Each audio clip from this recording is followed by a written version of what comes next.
ہمارا تیسرا سوال دجال کے متعلق یہ ہے کہ بہت بڑا فتنہ ہے، بڑی آزمائش ہے، تو اس آزمائش سے بچنے کے لیے آیا قرآن مجید کے اندر اللہ رب العزت نے یا رسول اللہ صلی اللہ علیہ وسلم نے ایسے طریقے بتائے ہیں کہ جن کے ذریعے ہم دجال سے بچ سکیں، یعنی ایسے کوئی اعمال جن اعمال کو ہم کر کے دجال کے اس فتنے سے بچ سکیں؟ جی، دجال کے فتنے سے بچنے کے لیے نبی کریم صلی اللہ علیہ وسلم نے مختلف دعائیں بھی بتائی ہیں اور مختلف طریقے بھی بتائے ہیں۔ جی تو سب سے پہلے کہ جو شخص ہر جمعے کو سورہ کہف پڑھے گا وہ دجال کی فتنے سے کیا ہوگا؟ بچ جائے گا۔ محفوظ ہوگا، اور جو اس کی ابتدائی 10 آیتیں یاد کرے گا وہ بھی انشاءاللہ تبارک و تعالیٰ وہ کیا ہوگا؟ محفوظ رہے گا دجال کے فتنے سے۔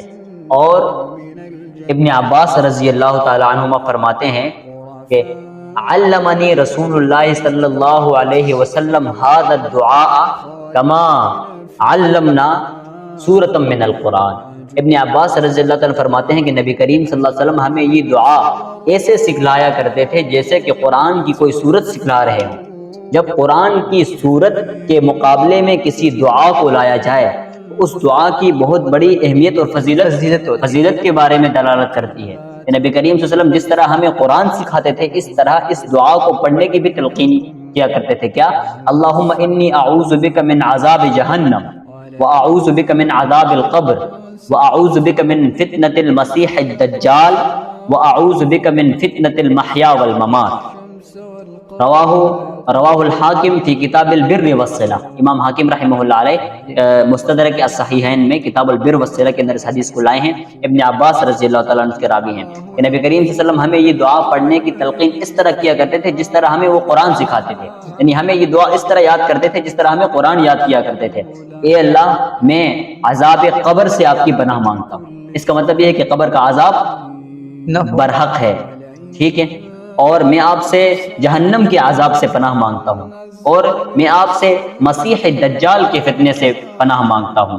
تو اب میں یہاں ایک بات اور عرض کر دوں کہ یہ جو مسیح کا لفظ آیا ہے، مسیح کا لفظ حضرت عیسیٰ علیہ السلام کے ساتھ بھی استعمال ہوتا ہے اور دجال کے ساتھ بھی یہاں پہ استعمال ہوا کہ نبی کریم صلی اللہ علیہ وسلم نے فرمایا اللہم انی اعوذ بک من فتنة المسیح الدجال، کہ میں آپ سے مسیح دجال سے پناہ مانگتا ہوں۔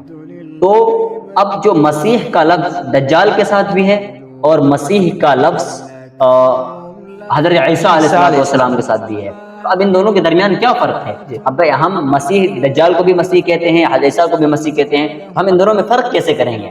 تو اس کا فرق یہ چھوٹا سا یاد رکھیے کہ حضرت عیسیٰ علیہ السلام کے ساتھ جو مسیح کا لفظ استعمال ہوتا ہے وہ مسیح ببانی ماسح کے اسم فاعل کے ہاں، یعنی حضرت عیسیٰ علیہ السلام لوگوں کے اوپر ہاتھ پھیر کر ان کو ٹھیک کیا کرتے تھے برس کی بیماری وغیرہ سے، تو اور جو اندھا ہوتا تھا اس کو ٹھیک کرتے تھے ہاتھ پھیر کر۔